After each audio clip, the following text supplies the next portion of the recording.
Listen, Never in my life associated the word boring with baseball. we know what's up.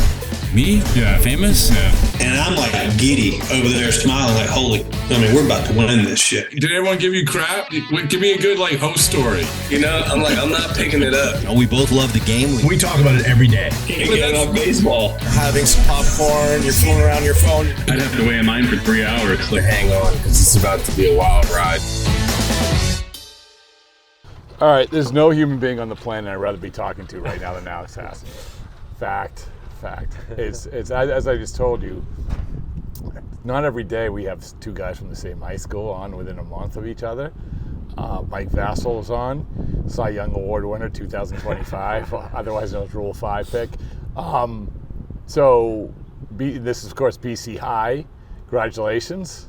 BC High, legendary school. But another person, this is a huge shout out to a friend of the program, Lou Merloni's son is now a friend. I don't know if you talked to him or back in the day. Yeah, he was great to me when I was a player. His son is now, going to BCI, carrying on the tradition. I know that everyone cares all about BC High and also Duke.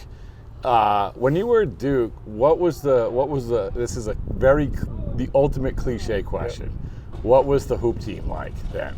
So it's funny, they won the national championship the year after I left. So after I drafted a junior year, what would have been my senior year, they won the national championship. And the 3 years that I was there, as a player, my initial stint at Duke, they were just okay. They had solid players, but nothing like.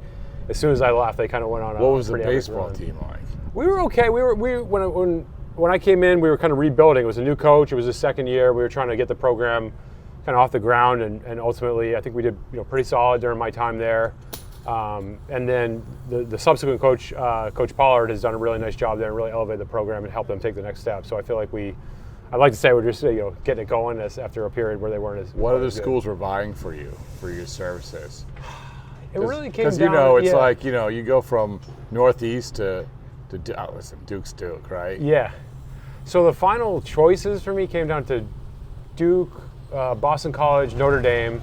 There were certainly some other schools that are recruiting me, but those were the ones I was most interested in. I thought I would actually play at, and were good schools. And like you said, I grew up in the Northeast. I was trying to be a baseball player, just outside of Boston. It was hard, so I ended up the thing that led me to Duke was just the best school that was the furthest down south that I could play at. So that was kind of my criteria. That's why I sent two kids to Elon. Yeah, exactly, right. Which is that far. So you were drafted as a pitcher, correct? Mm-hmm.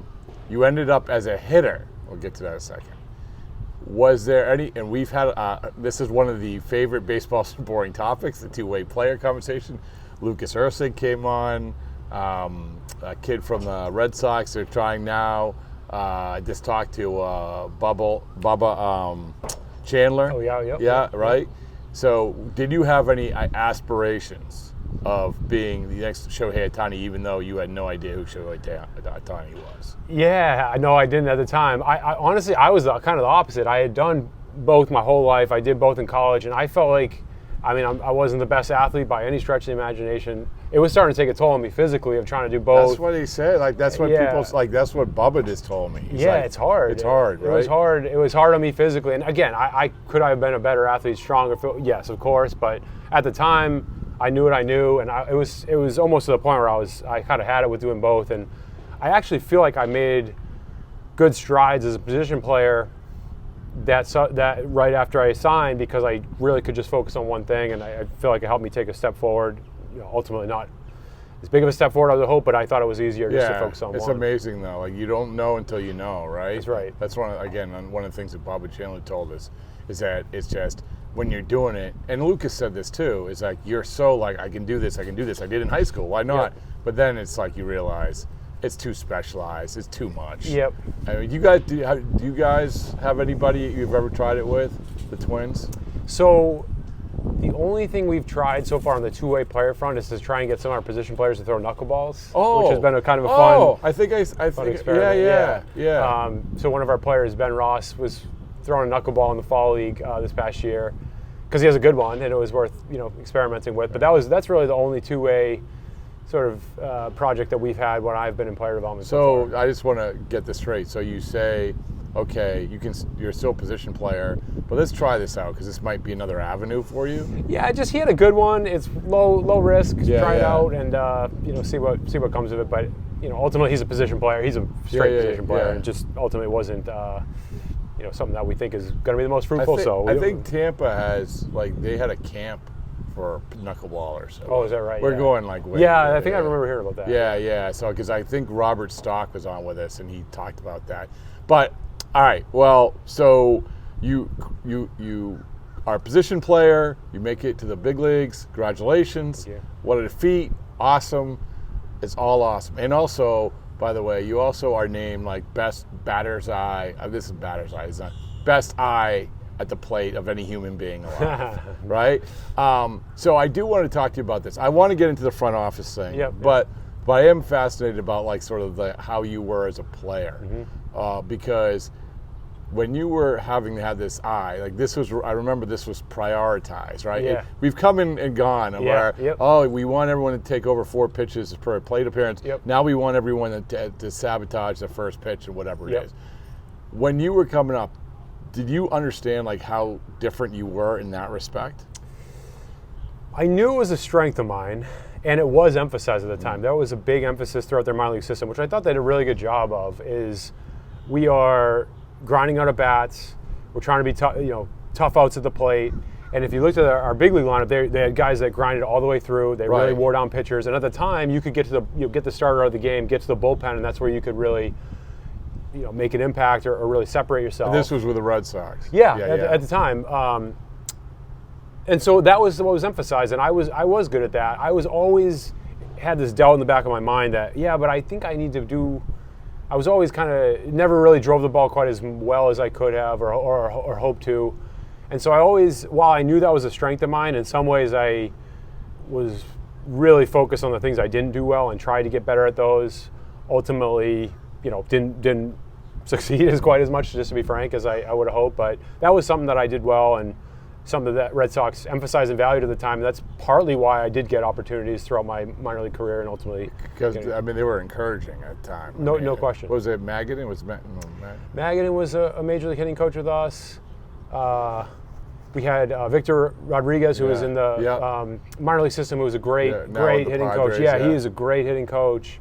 Really learned a lot from him. Tim Hires came in towards the end of my time with the Red Sox. So we had good continuity where a lot of those coaches emphasized that, and I thought did a really good job. You know what's amazing is seeing the ABS thing, to me, there's a lot of takeaways from it, right? You guys have it at the park here, Hammond Stadium. I like it. It drama. It's quick, but also I think it shows how good the umpires are, and also it shows what a good eye batters have. Right? Was that your takeaway from it? No question, and I think it adds a really interesting element to the game, and you don't want the game to turn on a moment where there's a blown call. I totally understand that, and there's the suspense of watching on the scoreboard and seeing what the call is going to be and who was right and who was not.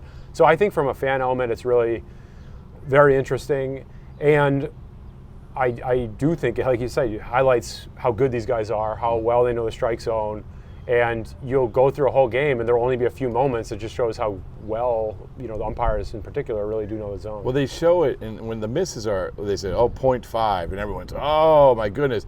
You almost never see something over 2 inches missing. Yeah. But it's so crazy to me. And I think the umpires, I know the umpires, some like it, some probably don't. Yep. I think this is a feather in their cap. I totally agree. If you go back, let's be honest. If we go back to the old school, we dial up some YouTube. Umpires weren't as good because they didn't have the technology. Yep. They didn't have the checks and balances of all of it. But what I'm saying is, good job by you for being ahead of the curve. But and so, as a player, so when you were a player, did you think all along, after I finish, I'm going to be in the front office? I want to do front office stuff? No, I really didn't. The earliest memory I have of front office work was when I came to the Red Sox. When I got drafted, I was a 20th round pick. And I remember walking in my first day and I saw Eddie Romero and I saw Raquel Ferreira, and both of them said, "Hi Alex, how you doing?" And I just thought that was crazy. I didn't think these people would know who I am. at the time, Mike Hazen was the farm director. I think Ben Charrington maybe was assistant general manager. Theo Epstein was the general manager. I had Jason McLeod and Amiel Sadeh were the amateur scouting directors. Ben Crockett came along not too long after that. And I'm leaving some people out that were great people. Yeah. But I had great experiences with people in the front office. Oh, Brian O'Halloran, he was great too. I know I'm forgetting people, but they had excellent people. And that was my first impression, was like, these people are very impressive. I really respected the work that they were doing. And so in some ways, I had these good role models, for lack of a better term. Yeah, you said that these are good human beings. I could maybe one day be one of these good human beings. No question. This is super interesting, the work that they're doing, and you're seeing how they're working with players and setting up programming and setting up the focus. And it's different from college where you have just one team. Now you have all these teams, a whole system, and just seeing the work that those people put in. And every one of them, every time I see them, like I really feel like a debt of gratitude to them. Like, they helped me so much. And so in some ways that helped me quite a bit. And then my last year playing, I played for a manager, Bill Hasselman. Yeah. And Bill was the best. He was a great manager, and that was clearly the end of my career. I was on the IL a couple of times where I was, mostly healthy, just but I wasn't playing well enough. And he took me under his wing, and he really, he encouraged me to pursue it. And I was fortunate to meet Gabe Kapler, was our farm director with the Dodgers at the time, my last year playing, and Jeremy Zoll, who's our general manager now, who's assistant farm director. So he kind of put me in touch with those guys, and those guys, Jeremy in particular, has helped me so much. So I just had unbelievable influence on that. What did you do out of the gate? So the first role I had was I got an internship with the Dodgers right when I got done playing. And what year was that? That was finished 2016, going into 2017. Okay. And what happened was I had one more year of school because I got drafted as a junior. Yeah. I went back for my junior year, but I was on an internship, so I would make, when I had breaks, I would make trips to Arizona to see, in spring training. I went to some affiliates, and Gabe and Jeremy really integrated me into how it works and what player development looks like. And so that was my first exposure, so it was a great experience. Ultimately, at the end of that internship, long story, my wife was pregnant at the time. I was offered a role with the Dodgers full-time after that, but we ended up moving back to the East Coast because we were pregnant and we're going to have our first kid. Our family's on the East Coast. So I actually left baseball for about 6 or 7 months. And then in 2018, Jeremy became the farm director with the Twins, and he hired me for my first full-time role in 2018 with the Twins. All right. So, and then you're on your way. And then, I've been ever since 2018. I've been with the Twins. Going my 8th year now. And this year is his first time as assistant general manager. Yep, so, exactly. Congratulations. Thank you very much. That's great. Yeah. So one of the meat and potatoes things I wanted to talk to you about was some of what we've already sort of touched on, being a player versus being front office. Like this is a big thing because there is such. I was thinking about this, Alex. We have some these instances of 22 years later after Moneyball, we are still doing the same thing. Yeah. We are still having the same arguments. We are still getting our feathers ruffled about it. It is 22 years later, 22 years after Moneyball did the scouts versus stats people. We are still doing it. And we just had an instance across town, here at Fort Myers about, a hitting coach and a former player and all of that. And then we hear about front offices who do have a feather in their cap. A lot of people times will say, hey, you have a former player in there. They'll know. Mm-hmm. They'll use this, like Chris Young. He'll know. Go down the list. Breslow, he'll know. Right?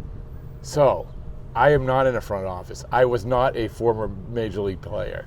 What is your perspective on where we are at with all of that, right? I know that's a big question. Yeah, it's a big question. But it's like I think this is like such an important question right now. It totally is. And it's hard for me to say industry-wide. I don't know enough about every single team's operation to say this is where we're at as an industry. I think where I've seen the most success amongst our group is among people who feel like they have something to learn from everyone around them. And whether you're a former player or you're an analyst, you have a degree in, mechanical engineering, whatever your background was to get into baseball, the people who take that attitude of like, I can really learn a lot from the people around me, when I'm around those people, I feel like we get our best results, because those people, whoever you are, you're being hired for a reason. And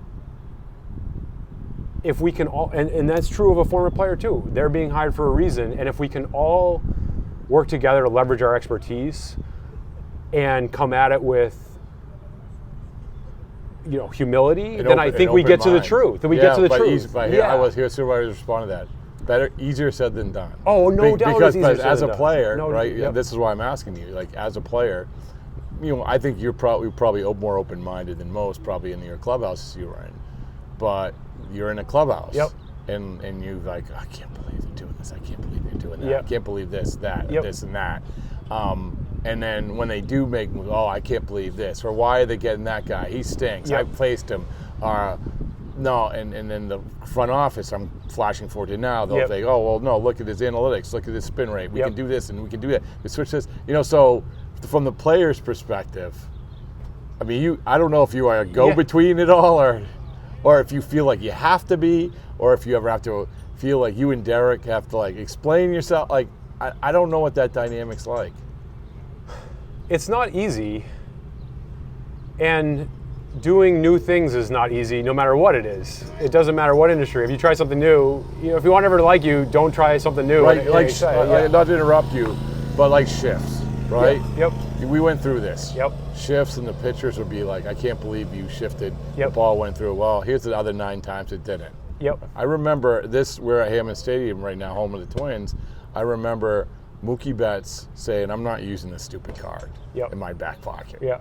So, yeah. Right. Yep. So, yeah. No, and I think, first and foremost is those feelings are valid. They are valid feelings. Someone's performance is on the line. Someone cares about, how they do for themselves, for the team. And if you approach it with, well, you're wrong because of X, that doesn't land well with anyone. It doesn't land well with my friends or my family. So I think the first thing is to respect someone else's perspective on it. And usually I've found is that when I'm willing to listen and when I'm willing to really try and understand where someone else is coming from, that sort of, lowers their guard and gives us an opportunity to have a conversation. And it doesn't always, we have, however many, 200 minor league players and our whole major league staff, all of our major league players, the odds you get every single person on board is very difficult, but it's also, whether it's my job as a former player or someone else in our front office, it's our job is to try and get the best strategy on the field in the players' hands in a way that they can compete with conviction and feel like themselves to perform the best. That's what we're doing, and everything's a bet. If baseball was such a sport where I could just tell you to do this and you would be successful every single time, I mean, it'd be a lot easier that way, but that's not how it works. It's all a bet. And so you have to make the best bets possible, and ultimately, what is the best strategy is the one that produces the best results. Do you feel that players are more open-minded than when you played? When I played, it wasn't as clear what to be open-minded to. Oh, interesting. Okay. Because we had kind of done things a lot of the same way. Yeah. It really was almost as soon as I got done it, we went through this whole transition phase. That was the period where it was a real question of, there was all these new ideas, this new tech, and there was this FOMO amongst teams. And there still is to an extent, and some of that's healthy. But there was this FOMO of, man, we better not get left behind. So you start to do these things, and there's this cognitive dissonance in your head where it's like, I don't want to get left behind. I'm seeing this doesn't look quite right, but I don't want to get left behind. It must be good. From the front office's or point from of view. anyone, from a coach, from a front office, from a player, Yeah. and so, but again, my view is you just try and get to the truth, and it's okay to try something new that's new and exciting, and realize, okay, we didn't implement that right, or that wasn't the best use case for that, or maybe systematically, that's just not the right technology for this group for this time. And instead, we need to rely on X, Y, or Z, whatever that may be. But the game's changed a lot. There's no doubt about that. I mean, there's probably still a lot of FOMO. I mean, there's still a lot of feeling like left behind every single day. I mean, Yep. we show up every camp at spring training, and there's 50 new machines. Yep. That, and hey, do they have that at this camp? Do they have that? And players are asked that too, Yep. right? Yep. Players are, hey, and I don't know if you go through the exercise. I know that some teams, when they get a player, they say, okay, what did they do there? Yep. But it's, when a player will say, yeah, we hardly had any of that. Yep. That sort of stuff. Yeah, no doubt. You don't want to be that team where you say, No, like, you don't. yeah. You don't, because as we've seen, as an industry, there are competitive advantages that teams are able to uncover and leverage, and create an edge. And so you don't want to be left behind on that. There's also the risk that in pursuit of that, you actually do something wrong and get worse results. That can happen on sort of a large scale or just on a smaller scale with an individual player. And so it's a balance, and that's where if you say, well, two things. One, experience matters of like, hey, we've done this before, it didn't work, or I've seen a new technology roll out, here are the challenges, and here's the best way to scale this to a large group. That's very valuable. And it's also valuable to have, player feedback and player, input and player ownership. And that's why I think, really trying to listen to players is critical. It's critical. It's absolutely critical. But it's good. But that's what I mean. You have that perspective, and I know that the guys you work with, Derek and everybody, they understand that too. They've gone through this. But it's also good to have someone like yourself who can reiterate that. In that vein, being this new job, what is about being assistant GM that maybe, and it's only been a few months, but what has been different for you than you thought? I mean, you'd seen it. Yeah. You'd seen it, but now you're in it. Yeah, totally. So my first 5 years were just minor league focus. I was assistant director for 2 and farm director for 3, just focused on our minor leagues, and it was everything the minor league entails. Trying to help run the operation, trying to set good development plans for our players, try to help field good staffs and make sure our staffs are really quality with good people that are good instructors, managing the roster. It was just so minor league centric, and that was awesome. I loved it. I still love that aspect of what I do. As my roles have grown, it's probably been more exposure to, our major league team, but also our major league operation and how a team is put together. Trades, free agency, arbitration. I am by no means running those things, but having more exposure to those areas and trying to help as much as I possibly can on those fronts. That's been probably the biggest shift as I've moved into this role. As a player, you say you think through this, like what trades are like. What's the reality of what's a trade like? Like when you're talking teams, yeah. Because this is what you're introduced to now. I remember when you're a farm director, that you're I remember being up in the office. This is way back. This is when I was a Red Sox office, and Theo, they had made a trade, and Ben Sherrington was the farm director, and they said, hey, sorry, Ben, we're gonna have to deal Anastasio Martinez or something like that, right? Yeah. Like, sorry, farm director, but you go through that part of it. Yeah. Yep. But for you, like when you're in the heart of negotiating trade, they're asking for this.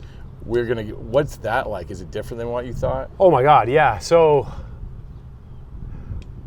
all the trades that my dad thinks would be a good idea, the other teams are not even close to wanting to do those trades. That's the best way I'll describe it. It's like the teams are very smart, but all the teams are very smart. And so it's not whatever seems obvious, like, oh, if we just could trade for this guy, it's like that team also understands that player is good, and it oftentimes requires giving up good players to get good players, and so that's been very eye-opening, that teams have a good sense of who's good, and they all value them very similarly too, because there's no hidden information, right? Yeah, I'm by no means an expert on this topic, but yeah. But you're more of an expert than I am. Yeah, so. That's the best way I can describe it. The ideas that someone close to me that is not in it thinks are obvious are much less likely to get done. That's a good way. No. And that's fair. I mean, I've talked about, we had John Daniels on, and I asked him about how it has evolved and how valuing players has evolved, and also there's a lot of the Twins have made Derek has made some of these great great just baseball trades. Yep. Like these, I'm not going to worry about. This is a cliche. Yeah, yep. I'm not going to worry about who I'm giving up. I'm going to worry about who I'm getting back, yep, right? yep. Which I just love. I know it's Yep. a simplistic way of doing it, but Pablo Lopez, you Yep. know, that sort of thing. Luis Ariz. Yep. So I love that, but it's not, and that takes more guts than anything. Yeah. It's easy to get the 4 guys or 5 guys back Yep. because you're covering yourself.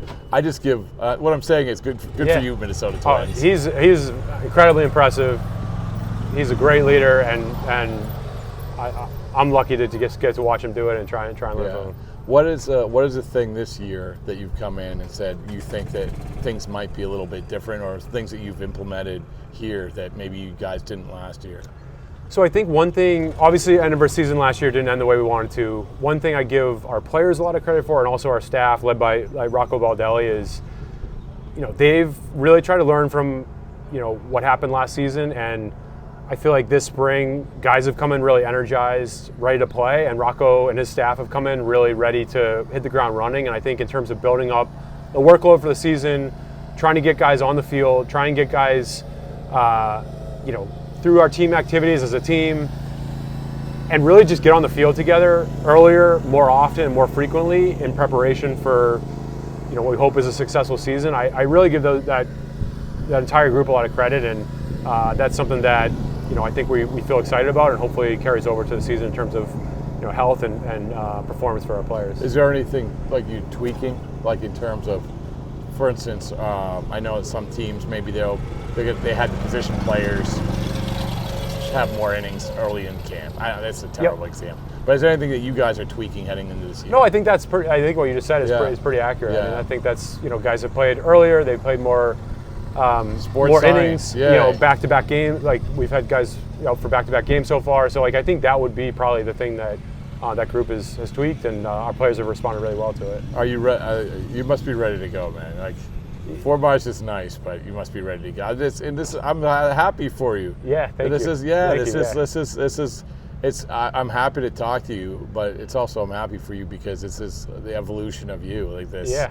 You've had like a great baseball story so far. Yeah, I've been lucky. There is not a strong enough word to describe how fortunate I've been for the people I've been around, all the people at the Red Sox I mentioned. You know, Derek Falvey, Jeremy Zoll has he's been like a mentor to me. He's helped me so much, and I've had just unbelievable people around me that there's not a word to describe how fortunate I've been. Last question: do you remember the first Major League game you went to?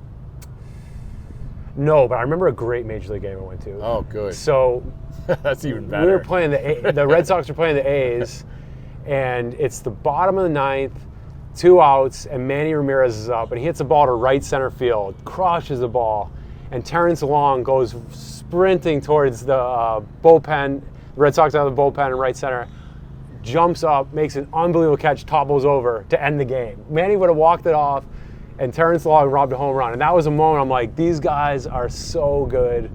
They're so good. I'm going to place that you were in high school then, right? I want to say maybe I was even a little before that. I remember that game. Yeah.